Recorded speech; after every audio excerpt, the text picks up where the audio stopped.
कल हम लोगों ने स्टार्ट किया था सेक्शन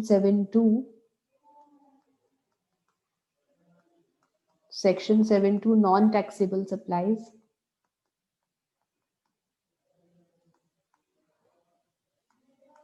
और नॉन टैक्सेबल सप्लाईज में आपके दो पार्ट्स हैं, जिसमें फर्स्ट है Schedule 3, activities mentioned in Schedule 3, and second is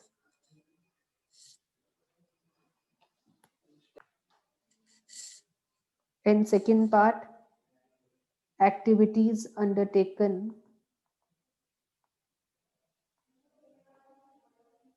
by the government।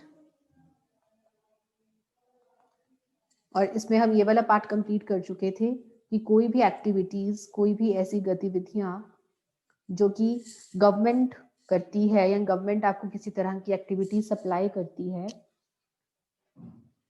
तो वो नॉन टैक्सेबल है, उसके ऊपर जीएसटी नहीं लगता। और ऐसी कौन सी एक्टिविटीज हैं, इसमें हमने 2-4 एग्जाम्पल्स किए थे। For example driving licence issue करती है गवर्नमेंट आपको, या फिर पासपोर्ट, वीजा, बर्थ सर्टिफिकेट बनाती है, डेथ सर्टिफिकेट। सो इस तरह की जो एक्टिविटीज हैं जब गवर्नमेंट करती है तो इनके ऊपर किसी भी तरह का जीएसटी नहीं लगता।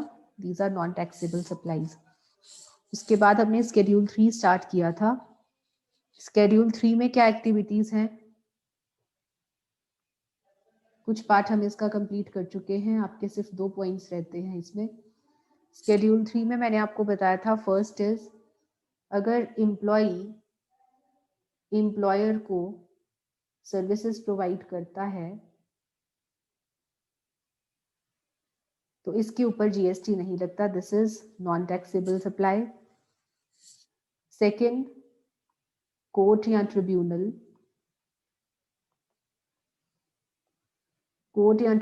जैसे कि हाई कोर्ट, सुप्रीम कोर्ट या फिर डिस्ट्रिक्ट कोर्ट, ये कोर्ट्स जब किसी भी तरह की एक्टिविटीज प्रोवाइड करते हैं तो उसके ऊपर जीएसटी नहीं लगता, नॉन टैक्सेबल है। कोई भी ऐसे फंक्शंस जो कि स्पेसिफाइड पर्सन्स परफॉर्म करें, और उन स्पेसिफाइड पर्सन्स में कौन आता है, 3 कैटेगरीज बताई थी, MPs, MLAs, members of parliament and member of legislative assembly. इनकी सर्विसेज के ऊपर जीएसटी नहीं लगता, these are non taxable, MPs, MLAs. Second, ऐसे पर्सन्स जो कि कॉन्स्टिट्यूशनल पोस्ट्स पर हैं, ऐसे व्यक्ति जो कॉन्स्टिट्यूशनल पोस्ट्स पर हैं जैसे कि prime minister, president, vice president, इनकी सर्विसेज आर नॉन टैक्सेबल। कोई भी ऐसी bodies established by the government जो कि गवर्नमेंट ने बनाई हैं, ऐसी ऑर्गेनाइजेशंस जो गवर्नमेंट ने बनाई हैं, for example NITI Aayog, these are non taxable supplies. ये 3 पॉइंट्स के बाद हमने 4th पॉइंट क्या किया था, funeral, burial etcetera. Services of funeral, burial etcetera, dead bodies को जलाना या फिर उनको दफनाना, अंतिम संस्कार से रिलेटेड अगर कोई भी एक्टिविटीज हैं तो वो नॉन टैक्सेबल सप्लाईज हैं। फिर मैंने आपको sale of land and building बताया था, ये इंपॉर्टेंट है। सेल ऑफ, अगर आप लैंड या बिल्डिंग को बेच रहे हैं तो ये नॉन टैक्सेबल इसलिए है क्योंकि ये इमूवेबल प्रॉपर्टी है, और जीएसटी के अंडर इमूवेबल प्रॉपर्टी के ऊपर जीएसटी नहीं लगता। लेकिन अगर आप लैंड या बिल्डिंग को रेंट पर दे रहे हैं तो उसके ऊपर जीएसटी लगेगा। सो अभी हम किस चीज की बात कर रहे हैं कि जीएसटी किसके ऊपर नहीं लगेगा। सो अगर आप लैंड एंड बिल्डिंग को बेच रहे हैं, रेंट पर नहीं दे रहे, अगर आप लैंड या बिल्डिंग को बेच रहे हैं तो उसके ऊपर जीएसटी नहीं लगेगा, ये नॉन टैक्सेबल है। 6th पार्ट हमने करना है एक्शनेबल क्लेम्स का। यहां से हमारा आज का टॉपिक स्टार्ट है। Actionable claims other than lottery, gambling and betting. अगर आपको याद हो तो जब हमने गुड्स की डेफिनेशन करी थी, यहां पर बताती हूँ, जब हमने गुड्स की डेफिनेशन करी थी तो हमने क्या किया था कि goods means every kind of movable property, हर तरह की चल संपत्ति आएगी इसमें, मूवेबल प्रॉपर्टी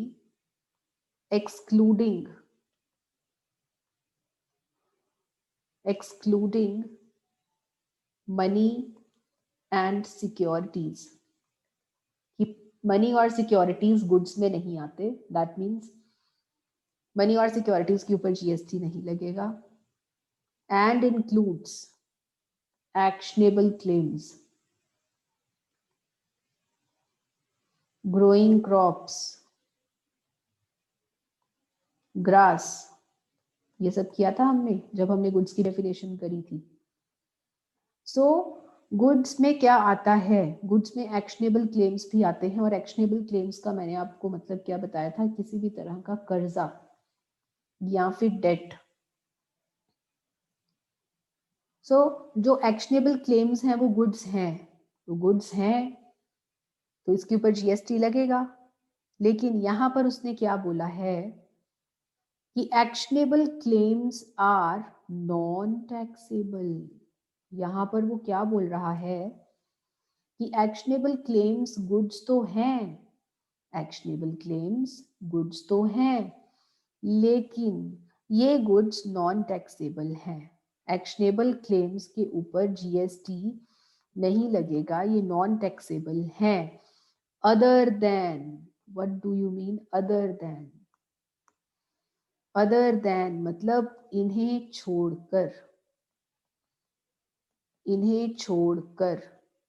इन्हें छोड़कर का मतलब क्या हुआ कि लॉटरी, लॉटरी का मतलब क्या है, लॉटरी का मतलब तो सबको पता है। लॉटरी खरीदते हैं, इनाम मिलता है, अगर आप जीतते हैं, नंबर मैच कर जाता है तो इनाम मिलता है। गैम्बलिंग का मतलब क्या है, सट्टा। गैम्बलिंग का मतलब क्या है, जुआ। गैम्बलिंग इज जुआ। और बेटिंग का मतलब क्या है, सट्टा लगाना। वो कह रहे कि अगर आप लॉटरी या फिर गैम्बलिंग या फिर बेटिंग ये कर रहे हैं तो ये तीन चीजें जो हैं, इन तीन चीजों को छोड़कर बाकी सब नॉन टैक्सेबल है। इन्हें छोड़कर बाकी सब टैक्सेबल, नॉन टैक्सेबल है। इसका मतलब क्या हुआ कि लॉटरी, गैम्बलिंग और बेटिंग के ऊपर टैक्स लगेगा, इसकी ये टैक्सेबल है, इनके ऊपर आपको जीएसटी पे करना है। समझ आ गई बात? वो कह रहे कि गुड्स में एक्शनेबल क्लेम्स आते हैं और एक्शनेबल क्लेम्स जो हैं वो सभी के सभी नॉन टैक्सेबल हैं, उनके ऊपर जीएसटी नहीं लगता। लेकिन इन्हें छोड़कर, इन तीनों को छोड़कर, इन तीनों को छोड़कर ये तीन एक्शनेबल क्लेम्स ऐसे हैं जिनके ऊपर आपको टैक्स पे करना है। वो तीन एक्शनेबल क्लेम्स कौन से हैं, लॉटरी, गैम्बलिंग एंड बेटिंग। सो अगर आप लॉटरी, गैम्बलिंग एंड बेटिंग कर रहे हैं तो वो नॉन टैक्सेबल में नहीं आएगा। दीज थ्री आर टैक्सेबल, इनके ऊपर आपको जीएसटी पे करना है। जैसे कि आप कसिनोज में जाते हो, कसिनोज एग्जाम्पल, कसिनोज क्या होते हैं, जहां पर ये जुआ वगैरह चलता है, कसिनोज। तो जब आप कसिनो में जाते हैं तो वहां पर अगर आप गैम्बलिंग या बेटिंग, जुआ या सट्टा करते हैं तो उसके ऊपर आपको जीएसटी पे करना पड़ेगा। ठीक है जी। सो कैसीनोज की जो एक्टिविटीज हैं वो टैक्सेबल हैं, क्योंकि यहाँ पर गैम्बलिंग, बेटिंग जैसी चीजें करी जाती हैं। 7th is mercantile trade transactions। अब ये मर्केंडाइज ट्रेड ट्रांजैक्शंस क्या है, इसको आप कहते हैं MTT, मर्केंटाइज ट्रेड ट्रांजैक्शंस। जब आप गुड्स सप्लाई करें नॉन टैक्सेबल टेरिटरी से, नॉन टैक्सेबल टेरिटरी से नॉन टैक्सेबल टेरिटरी में एक ऐसा एरिया, टेरिटरी मतलब एरिया, एक ऐसा एरिया जहां पर जीएसटी नहीं लगता। अगर आप नॉन टैक्सेबल टेरिटरी से एक दूसरी जगह पे सामान देते हैं, सप्लाई करते हैं, जो कि फिर से नॉन टैक्सेबल टेरिटरी है, जिस जगह पे टैक्स नहीं लगता, इसे आप कहते हैं MTT, मर्केंटाइज ट्रेड ट्रांजैक्शन। और मर्केंटाइज ट्रेड ट्रांजैक्शंस जो हैं वो नॉन टैक्सेबल हैं। एग्जाम्पल से समझते हैं मर्केंटाइज ट्रेड ट्रांजैक्शन क्या है। MTT, merchandise trade transaction. A है यूएस में, ए कहाँ है, यूनाइटेड स्टेट्स में, यूनाइटेड स्टेट्स ऑफ अमेरिका में बैठा है, और बी बैठा है इंडिया में। ए बी के पास ऑर्डर प्लेस करता है कि मुझे इतना सामान चाहिए। ठीक है जी। बी के पास वो सामान नहीं है, बी क्या करेगा, बी सी से वो सामान खरीदेगा, और सी बैठा है कहाँ पर, नीदरलैंड्स में। सी बैठा है नीदरलैंड्स में। सी क्या करेगा, जो बी है वो सी से सामान बाय करेगा, इंपोर्ट करेगा,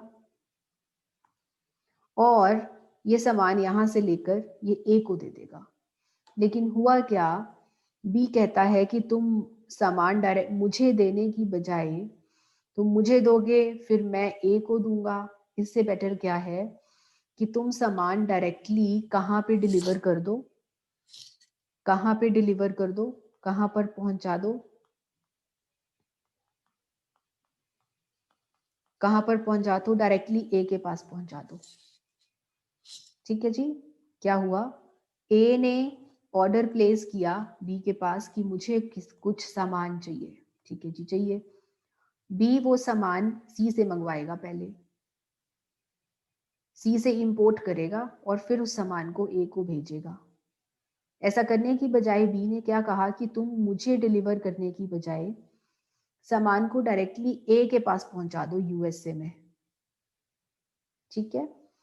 सो यहां पर देखो, नॉन टैक्सेबल टेरिटरी कौन सी है, ए भी नॉन टैक्सेबल टेरिटरी है।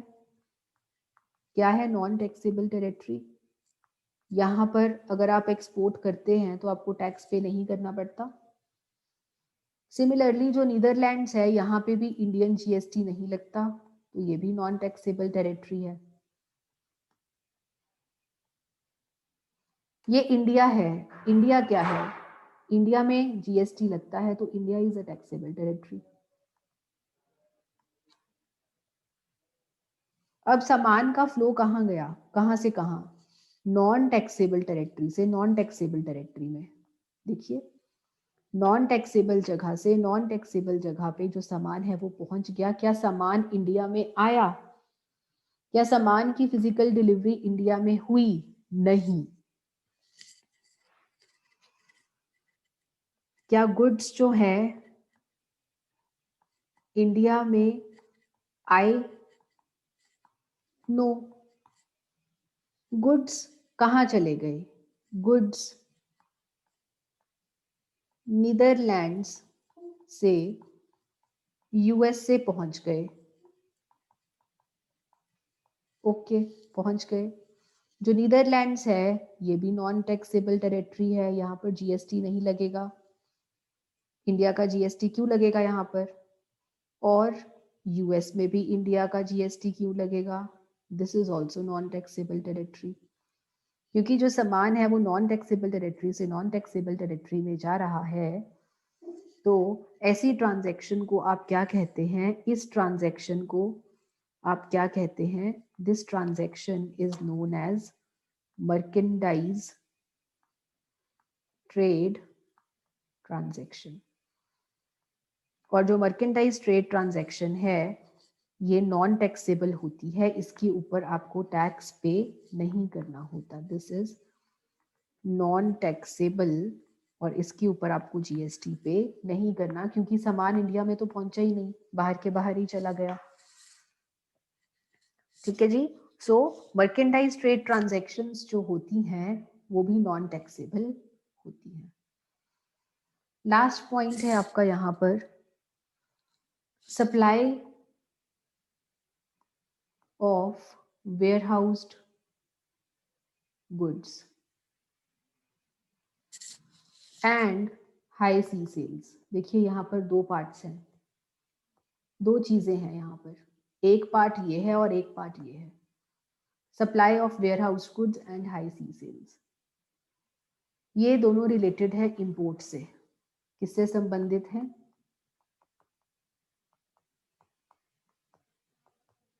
ये दोनों के दोनों संबंधित हैं इंपोर्ट से।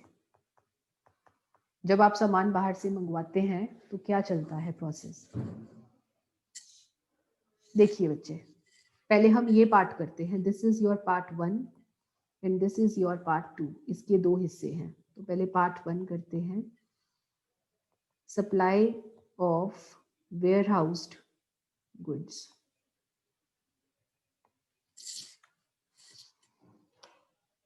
यहां पर एक यूएसए में एक पर्सन है, उससे आप सामान इंपोर्ट कर रहे हैं, सामान खरीद रहे हैं, इंपोर्ट ऑफ गुड्स कर रहे हैं। ये आप हैं इंडिया में, this is you in India, और आप यूएसए वाले पर्सन से सामान इंपोर्ट कर रहे हैं। देखिए ये जो यूएसए वाला पर्सन है ये क्या करेगा? ये सामान को शिप में लोड करवा देगा। ठीक है जी, ये सामान को शिप में लोड करवा देगा। ये जो सामान है ये यूएसए के पोर्ट से कहां पर पहुंचेगा? इंडिया के पोर्ट में पहुंच जाएगा। ये रहा इंडिया का पोर्ट और यहाँ पर ये सामान पहुंच गया।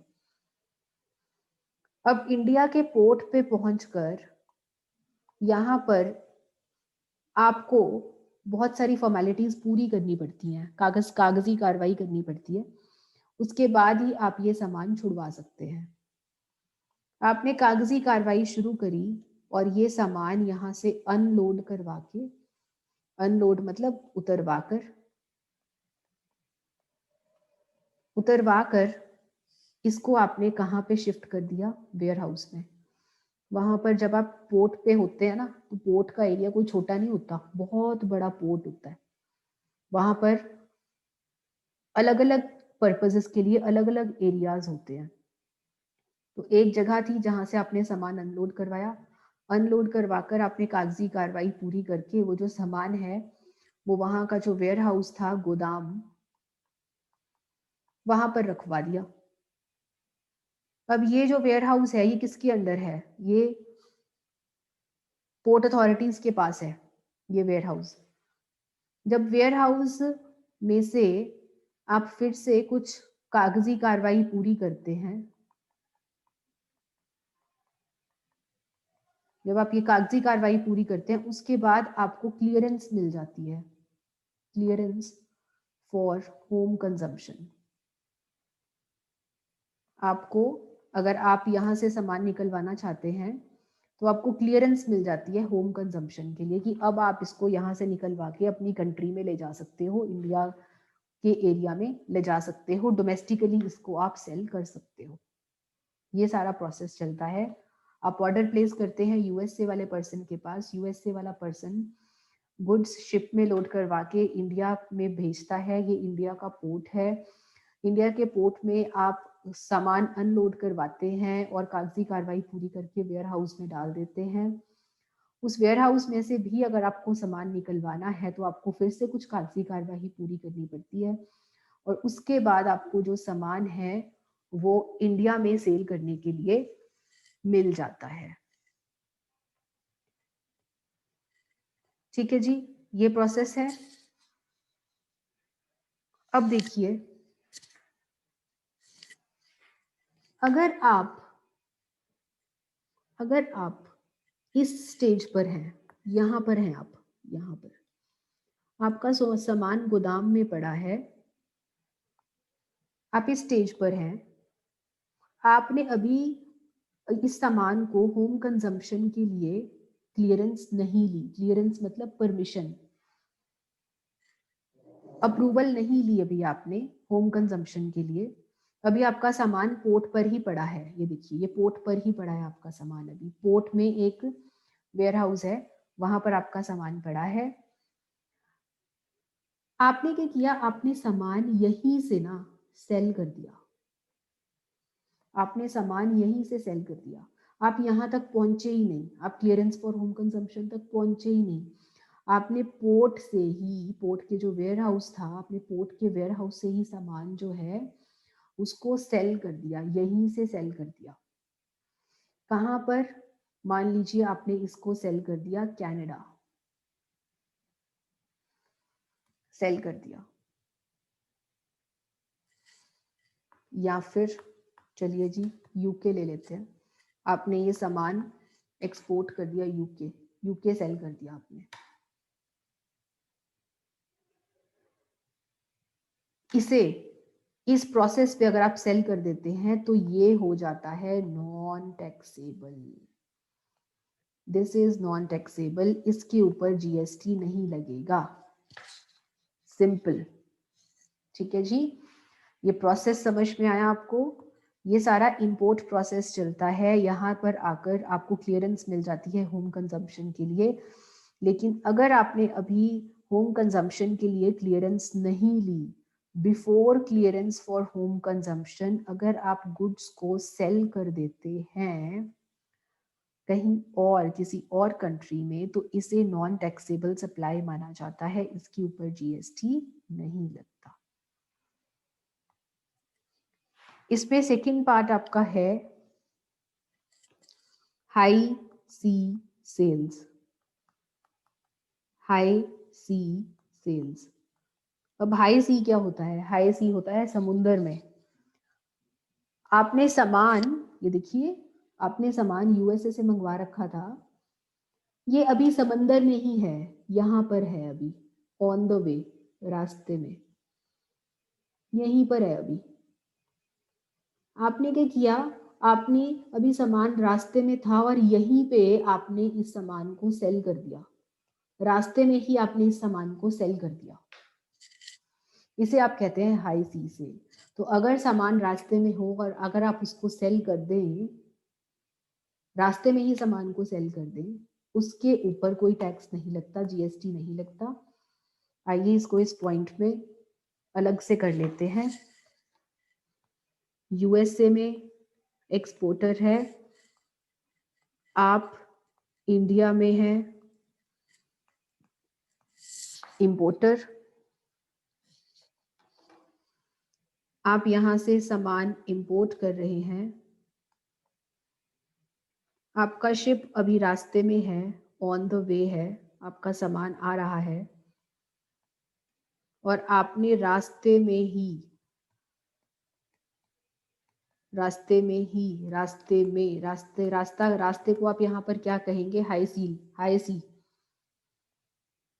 हाई सी। आपने समुद्री रास्ते में ही गुड्स को सेल कर दिया। कैसे?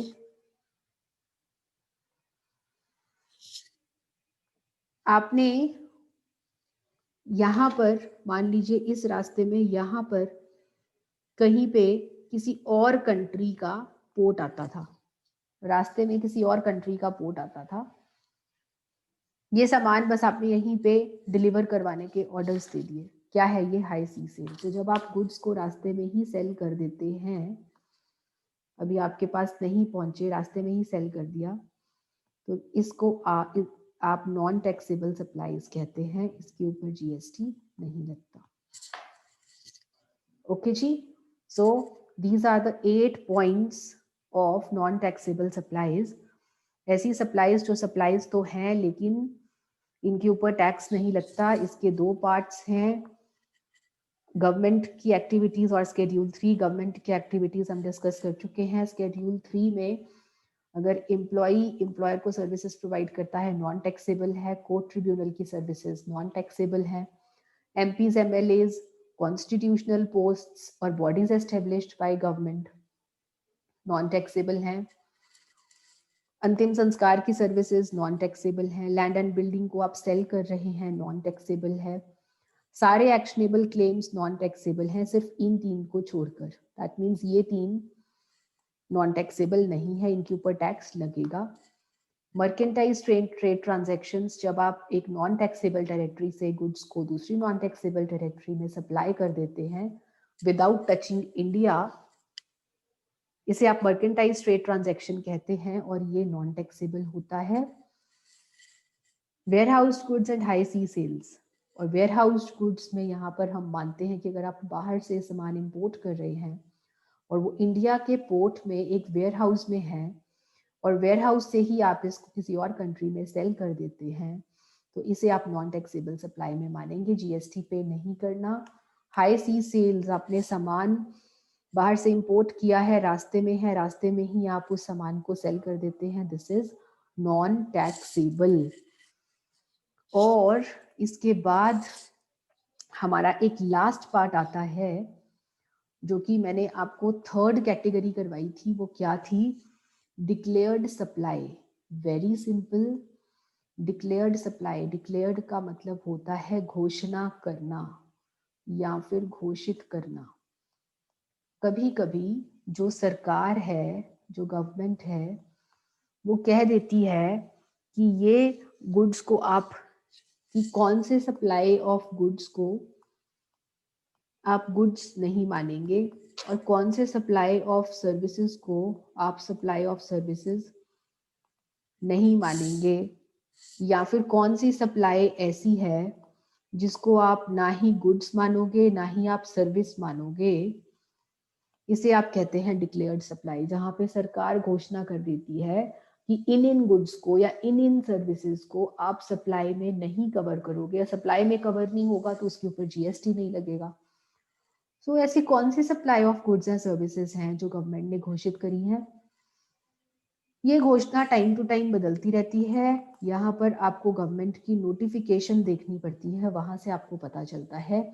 ये government notification time to time change होती रहती है, बस आपने इसमें यही करना है। और इसका सेक्शन क्या है? सेक्शन 7(3). और इसके साथ ही हमारा जो सेक्शन 7 है वो कंप्लीट हो गया। बहुत बड़ा था भाई, बहुत बल्कि था। हम क्या करेंगे, हम नेक्स्ट क्लास में जो भी सेक्शन 7 के अंडर हमने अलग अलग चीजें करी हैं उसका एक बहुत बड़ा वाला चार्ट बनाएंगे, जिससे कि आपको सारा का सारा ये जो चैप्टर है उसका एक क्रक्स मिल जाएगा। ठीक है, तो नेक्स्ट क्लास को हम स्टार्ट करेंगे उसी चार्ट के साथ, और उसके बाद हमारा एक छोटा सा टॉपिक इस चैप्टर का और बचेगा और हमारा ये चैप्टर हो जाएगा खत्म। ठीक है, अभी के लिए यहाँ तक किसी को कोई डाउट है तो पूछ लो, बाकी हम नेक्स्ट क्लास में स्टार्ट करेंगे। अभी हमारे पास बहुत ज़्यादा टाइम नहीं बचा है।